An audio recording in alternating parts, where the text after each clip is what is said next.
जय हिंद दोस्तों, स्वागत है आप सभी का आपके अपने यूट्यूब चैनल जैकपुर पे। तो बहुत सारे बच्चों का मैसेज आ रहा था कि भैया एक चैप्टर है हमारा तृतीयक और चतुर्थक क्रियाकलाप। कौन सा चैप्टर है ये लगभग चैप्टर 6 में आपको मिल जाएगा बुक में। और वो लोग कह रहे थे कि भैया इसका जो एमसीक्यू है, इसका जो ऑब्जेक्टिव, उसमें मात्र 8 से 10 सवाल ही दिया गया है, इससे हमारा कॉन्सेप्ट क्लियर नहीं हो रहा है।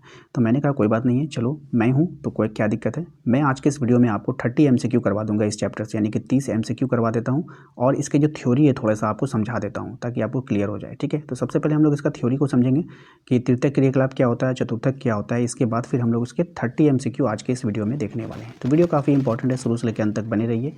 चैनल पे पहली बार आएँ सब्सक्राइब कर लीजिए, बेल आइकन को प्रेस कर लीजिए ताकि आने वाली हर एक वीडियो का नोटिफिकेशन आपके मोबाइल पे मिलता रहे। आइए देखिए, सबसे पहले हम लोग जानेंगे तृतीयक क्रियाकलाप की परिभाषा हम लोग देखने वाले हैं। देखिए, तृतीयक क्रियाकलाप वे क्रियाएं होती है जिनमें कोई वस्तु बनाई नहीं जाती है, यानी उसका प्रोडक्शन नहीं होता है, ठीक है, बल्कि लोगों को सेवा दी जाती है। ध्यान से समझिएगा, तृतीयक क्रियाकलाप वे क्रियाएं होती है जिनमें कोई वस्तु बनाई नहीं जाती बल्कि लोगों को सेवा दी जाती है। आप चाहो तो अगर सब्जेक्टिव में पूछ लेगा तो यही आप आंसर दे सकते हो। ठीक है, ऐसा नहीं कि सब्जेक्टिव में अलग से आपको लिखना पड़ेगा। इनका मुख्य उद्देश्य उत्पादन किए गए सामान या लोगों के कार्यों को आसान बनाना होता है। ठीक है, जो सामान आपने बनाया उसको आसान करना और लोगों को सेवा प्रदान करना। इस क्षेत्र को सेवा क्षेत्र भी कहा जाता है। अगर आपसे ऑब्जेक्टिव में पूछ ले कौन से क्षेत्र को सेवा क्षेत्र कहते हैं, तो द्वितीयक क्षेत्र को सेवा क्षेत्र कहते हैं। सरल शब्दों में कहें तो जो काम, ठीक है, सीधे हमारे रोजमर्रा के जीवन को सुविधाजनक बनाते हैं वे तृतीयक क्रियाकलाप कहलाते हैं। तृतीयक क्रियाकलाप के प्रमुख उदाहरण हैं आपका जैसे परिवहन में बस, ट्रेन, ट्रक और हवाई जहाज द्वारा लोगों और सामान को एक स्थान से दूसरे स्थान तक ले जाया जाता है, तो ये एक तरह का सेवा हो गया। व्यापार की बात करें तो दुकानदार द्वारा सामान को ग्राहक तक पहुंचाना, ये भी एक तरह का सेवा है, भले ही आपसे वो पैसा लेता है लेकिन ये एक सेवा है। ठीक है, बैंकिंग, बैंक द्वारा पैसा जमा करना, ऋण देना और लेन देन की सुविधा प्रदान करना, ये भी सेवा क्षेत्र में आता है, यानी कि तृतीयक में आ जाएगा। स्वास्थ्य सेवा यानी कि डॉक्टर, नर्स, अस्पताल द्वारा इलाज करना, ये भी सेवा क्षेत्र में आता है। बात करते हैं स्कूल शिक्षा, यानी शिक्षक द्वारा सभी विद्यार्थियों को पढ़ाना, ये भी सेवा क्षेत्र में आएगा। संचार सेवा में आपका क्या आता है, मोबाइल, इंटरनेट, डाक सेवा द्वारा सूचना भेजना, ये भी आपका किस में आ जाता है, तृतीयक क्षेत्र में, यानी कि सेवा क्षेत्र में आता है। इन सभी कार्यों में सेवा दी जाती है, वस्तु निर्माण नहीं होता है। सबसे बड़ी बात है कि यहाँ पर किसी भी तरह का प्रोडक्ट का निर्माण नहीं होगा, जैसे साबुन को बनाना, ठीक है, कपड़े बनाना, इस तरह से ये मैन्युफैक्चर नहीं हो रहा है यहाँ पर कोई चीज़। ठीक है, तो ये जो होता है तृतीयक क्षेत्र में किसी भी चीज़ का मैन्युफैक्चरिंग नहीं होता है, प्रोडक्ट नहीं बनता है। ठीक है, आइए चतुर्थक क्रियाकलाप को समझेंगे कि ये क्या होता है, इसको ध्यान से समझिएगा। चतुर्थक क्रियाकलाप वे क्रियाएं होती हैं जिनका संबंध ज्ञान, नॉलेज, सूचना, शोध यानी कि जो रिसर्च होता है, तकनीकी और बौद्धिक कार्यों से होता है। बौद्धिक मतलब एआई। ठीक है, इन दिमागी कार्यों अधिक होता है और शारीरिक श्रम कम होता है। यानी कि चतुर्थक क्रिया में क्या होगा, दिमाग का ज़्यादा इस्तेमाल होगा और शरीर का काम बहुत कम इस्तेमाल होगा। सरल भाषा में अगर हम बात करें, जिन कार्यों में सोचना, शोध करना, योजना बनाना और नई जानकारी तैयार करना शामिल हो उन्हें चतुर्थक क्रियाकलाप कहते हैं। चतुर्थक क्रियाकलाप का जो उदाहरण है, उदाहरण से समझेंगे। अनुसंधान एवं विकास, नई नई खोज करना, आप लोग देखोगे रिसर्च कर रहा है, नई तकनीक को विकसित कर देना, ये सब चतुर्थक क्रियाकलाप में आएगा।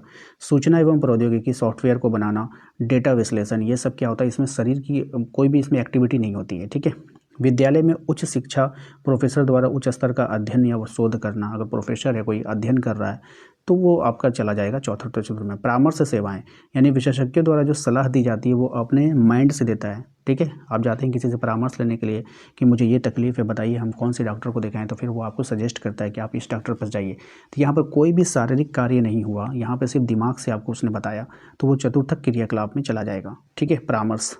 वैज्ञानिक कार्य, वैज्ञानिकों द्वारा प्रयोग और अनुसंधान, ये भी आपका जो है चतुर्थ क्रियाकलाप में चला जाता है, क्योंकि वो लोग जो शोध करते हैं, शोध का मतलब ये नहीं होता है खुदाई कर रहे हैं, शोध का मतलब होता है कि वो अपने माइंड से रिसर्च कर रहे हैं, दिमाग का इस्तेमाल कर रहे हैं।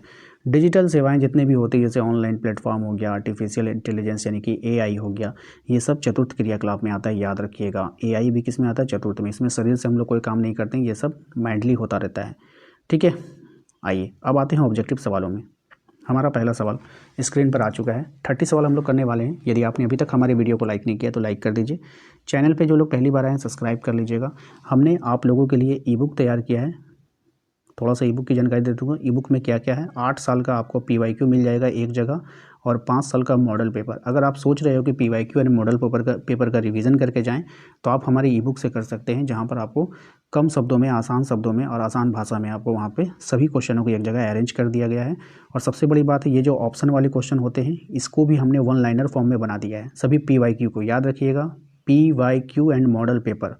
अगर आप हमारी ई बुक से पढ़ते हैं तो आपको PYQ एंड मॉडल पेपर पढ़ने की ज़रूरत नहीं है, जहाँ से आपका 50% से ज़्यादा क्वेश्चन एग्जाम में देखने को मिलेगा। ठीक है, चलिए, जिसको भी ई बुक लेना है आप हमारे दिए गए नंबर पर मैसेज कर लीजिएगा।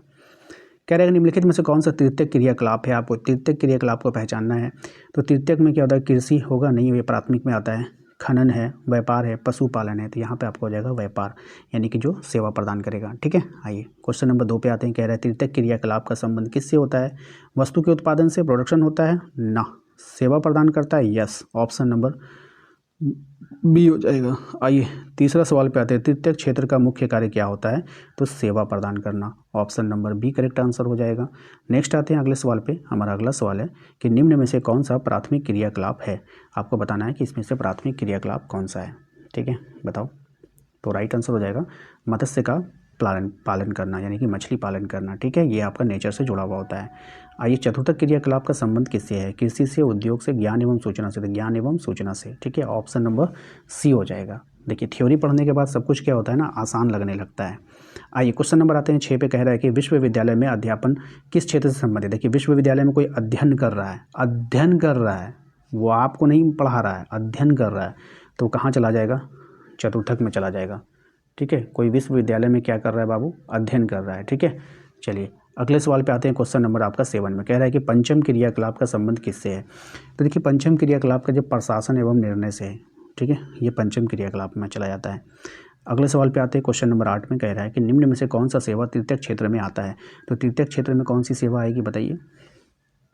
तृतीयक क्या होता है, थर्ड वाला सेवा प्रदान करता है, तो बैंकिंग आपका सेवा हो जाएगा। ठीक है, आइए नेक्स्ट है आपका स्वर्ण कॉलर कर्मचारी किस क्षेत्र से संबंधित होता है।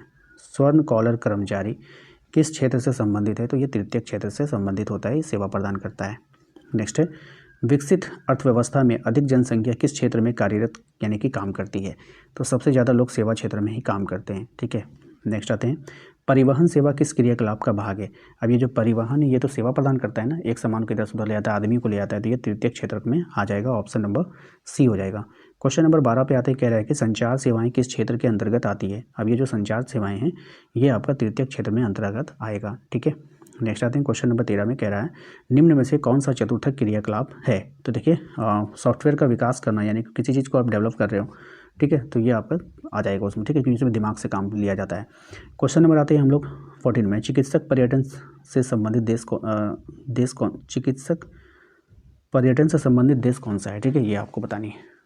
तो इसका जो राइट आंसर हो जाएगा भारत, थाईलैंड, सिंगापुर, तो इनमें से सभी हो जाएगा। नेक्स्ट आते हैं क्वेश्चन नंबर 15 में कह रहा है कि टोकरी बनाना किस क्षेत्र से संबंधित है। देखिए टोकरी का बनाना, आप प्रोडक्शन कर रहे हो ना, तो ये द्वितीयक क्षेत्र में आता है। किसी भी चीज़ को प्रोडक्ट बनाते हो आप, तो वो द्वितीयक क्षेत्र में आता है। ठीक है, जितने भी कच्चे माल होते हैं ना जिसको आप नेचर से प्राप्त करते हो वो प्राथमिक में आता है। तो प्राथमिक क्षेत्र से अगर कोई चीज़ लेकर के आप कोई चीज़ को प्रोडक्ट बना रहे हो तो ये द्वितीयक क्षेत्र में आएगा। बात समझ में आई। क्वेश्चन नंबर आते हैं 16 में, कह रहा है कि शिक्षा किस प्रकार की सेवा है। अब ये जो शिक्षा है ये आपका मैंने बताया था, शिक्षा अलग होता है और अध्ययन करना अलग होता है, दोनों चीज़ें अलग अलग है यहाँ पर। ठीक है, इस बात का ध्यान रखिएगा। तो ये आ जाएगा आपका शिक्षा। ठीक है, शिक्षा किस प्रकार की सेवा है। ठीक है, प्राथमिक है, द्वितीयक है, तृतीयक है। तो देखिए यहाँ पे अगर आपको शिक्षा, यहाँ पे थोड़ा सा क्वेश्चन में कन्फ्यूजन है। ठीक है, अगर आपको बोल जाता है ना शिक्षा देना, तो ये तृतीयक में आता। लेकिन केवल शिक्षा, अब जैसे कि हम बैठ के पढ़ रहे हैं तो हम शिक्षा को ग्रहण कर रहे हैं। ठीक है, तो ये पंचम में आ जाएगा क्योंकि हम इसको ग्रहण कर रहे हैं। ठीक है, चलिए आइए अगले सवाल पे आते हैं। बीमा सेवा किस क्षेत्र के अंतर्गत आता है। तो बीमा जो होता है ना ये हम लोग तृतीयक में आएगा, ये सेवा प्रदान करता है। ठीक है, आइए क्वेश्चन नंबर 18 पे आते हैं। अनुसंधान एवं विकास के लिए क्रियाकलाप का उदाहरण है। देखिए मैंने रिसर्च वाला बताया था, तो रिसर्च वाला जितने भी होता है ये किस में आ जाता है, चतुर्थक में आ जाता है ना। चलिए क्वेश्चन नंबर आते हैं हम लोग 19 पे। ठीक है, पंचम क्रियाकलाप में मुख्य रूप से क्या शामिल होता है। तो पंचम क्रियाकलाप में मुख्य रूप से आपका शामिल हो जाएगा आपका किसी भी चीज़ का हम लोग कृषि, तो ये ऑप्शन से हम लोग छाटेंगे। ठीक है, कृषि प्राथमिक में, उद्योग जो मैन्युफैक्चरिंग करता है ये द्वितीयक में, व्यापार तृतीयक में बच गया कौन, ऑप्शन नंबर सी। देखिए कभी भी जब आप फंसो ना तो आपको 3-4 चीज़ तो आपको पता है, आप ऑप्शन से एलिमिनेट कर दो, ठीक है, और छांट दो उसको। क्वेश्चन नंबर आते हैं 20 में, कह रहा है कि स्वास्थ्य सेवाएं किस क्षेत्र के अंतर्गत आता है। देखिए स्वास्थ्य आपको पता है कि ये सेवा क्षेत्र है, तो ये आ जाएगा आपका तृतीयक में, किस में आ जाएगा, तृतीयक क्षेत्र में आ जाएगा, ऑप्शन नंबर सी। नेक्स्ट आता है क्वेश्चन नंबर 21 में, कह रहा है सूचना तकनीक किस क्षेत्र के अंतर्गत आता है। तो सूचना एवं जो तकनीक है ये आपका आ जाएगा चतुर्थक में, किस में आ जाएगा, चतुर्थक में, ऑप्शन नंबर डी। नेक्स्ट आते हैं बैंकिंग किस प्रकार का क्रियाकलाप है। तो बैंकिंग आपका तृतीयक क्रियाकलाप है, याद रखिएगा, बैंकिंग किस में आता है, तृतीयक में आता है। नेक्स्ट आते हैं हम लोग खेती किस प्रकार के क्षेत्र से संबंधित। खेती देखिए नेचर से है तो ये प्राथमिक हो जाएगा, ठीक है, किस में होगा, प्राथमिक में। नेक्स्ट है आपका फैक्ट्री में वस्तु का निर्माण हो रहा है, प्रोडक्शन हो रहा है, तो द्वितीय क्षेत्र में आ जाएगा, ऑप्शन नंबर बी हो जाएगा इसका करेक्ट आंसर, ठीक है। नेक्स्ट आपका प्रशासनिक सेवाएं जो है किस क्षेत्र में आती है, मैंने आपको बताया था प्रशासनिक जितनी भी सेवाएं होती है ये सब पंचम में आती है, ठीक है, ऑप्शन नंबर डी हो जाएगा। नेक्स्ट है आपका पर्यटन उद्योग किस क्षेत्र के अंतर्गत आता है। तो पर्यटन जो उद्योग होता है ये आपका तृतीय क्षेत्र में आता है, ठीक है, ये भी सेवा प्रदान करता है, घुमाता फिराता है आपको। नेक्स्ट है आपका ज्ञान आधारित सेवाएं किस क्षेत्र की विशेषता है। तो ज्ञान आधारित सेवाएं जो होती है वो आपका चतुर्थक में होता है, जिसमें हम लोग सिर्फ ब्रेन का इस्तेमाल करते हैं, शरीर का बहुत कम इस्तेमाल होता है, ना के बराबर। नेक्स्ट आते हैं हम लोग क्वेश्चन नंबर 28 में, कह रहा है डॉक्टर और नर्स के क्षेत्र के अंदर सेवा क्षेत्र प्रदान करता है, सेवा किस में आता है, तृतीयक में, तो ऑप्शन नंबर सी हो जाएगा। नेक्स्ट आते हैं क्वेश्चन नंबर 29 में, कह रहा है आपसे उच्च स्तरीय निर्णय लेने वाले कार्य किस क्षेत्र के अंतर्गत आते हैं। तो बिल्कुल हाई लेवल का हम लोग निर्णय लेंगे तो वो आ जाएगा आपका पंचम में, ठीक है। आइए क्वेश्चन नंबर आते हैं हम लोग 30 में, कह रहा है कि सेवा क्षेत्र का दूसरा नाम क्या है। तो सेवा क्षेत्र का ही दूसरा नाम क्या होता है, तृतीयक क्षेत्रक होता है, ऑप्शन नंबर सी। तो दोस्तों आशा करते हैं आज का ये वीडियो आपको पसंद जरूर आया होगा। वीडियो को लाइक करके चैनल को सब्सक्राइब कर लीजिए, बेल आइकन को प्रेस कर लीजिए ताकि आने वाली हर एक वीडियो का नोटिफिकेशन आपके मोबाइल पे जाए हमारे द्वारा, यानी कि जब आप हमारे व्हाट्सएप ग्रुप से जुड़ोगे तो यहाँ पर आपका डेली टेस्ट हो रहा है, डेली सुबह 6 बजे से आपका टेस्ट चालू हो जाता है। टेस्ट का शेड्यूल हमने जारी कर दिया है, तो आप लोग जाइए डेली टेस्ट में शामिल होइए और अपनी प्रिपरेशन को बेहतर बनाइए। Thank you.